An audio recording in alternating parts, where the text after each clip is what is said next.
Too often, victims of sexual assault choose to steer clear of the courts. Numbers from the YWCA show that just 33 out of every 1,000 sexual assaults in Canada are reported to police. Today, a caseworker with Halifax Regional Police talked to the city's Appeals Standing Committee about why so few victims report their assault. The presentation focused on trauma and how officials can better accommodate victims during the taxi licensing appeals. Jennifer Grudich has the story.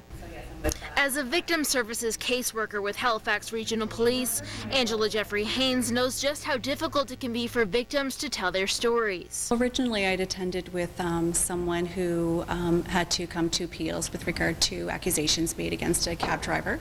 And so what I had done was provided her support and was present. And during that process, there were some observations that I had that I think might be helpful to share with the appeals committee. Under the current bylaws, taxi drivers have the ability to appeal their suspensions before the case plays out in court. A lot of times we're just looking at the evidence and the information provided to us by staff of what's been laid by the police. Very rarely do we see the victim's perspective. The question is, how do we bring that into the process, or should we even bother at all? Should that be left to the courts? Councillor David Hensby says he'd like to see a zero-tolerance policy implemented that would prevent drivers from getting their license back until they're acquitted. I find right now that we're kind of in a semi-quasi-judicial process.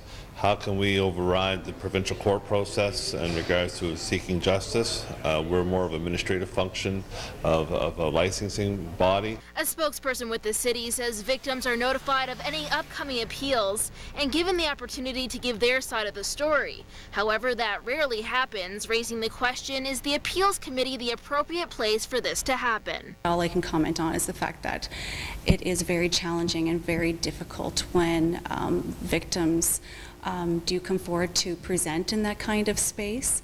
I know of a number of them who've had the opportunity to come in and refuse because of, the anxiety and fear and the natural, I think, reaction for someone who's been through that to have that kind of discussion or be put on the spot in that way. A staff report looking at options, recommendations, and best practices regarding the responsibility of the committee is due back this summer.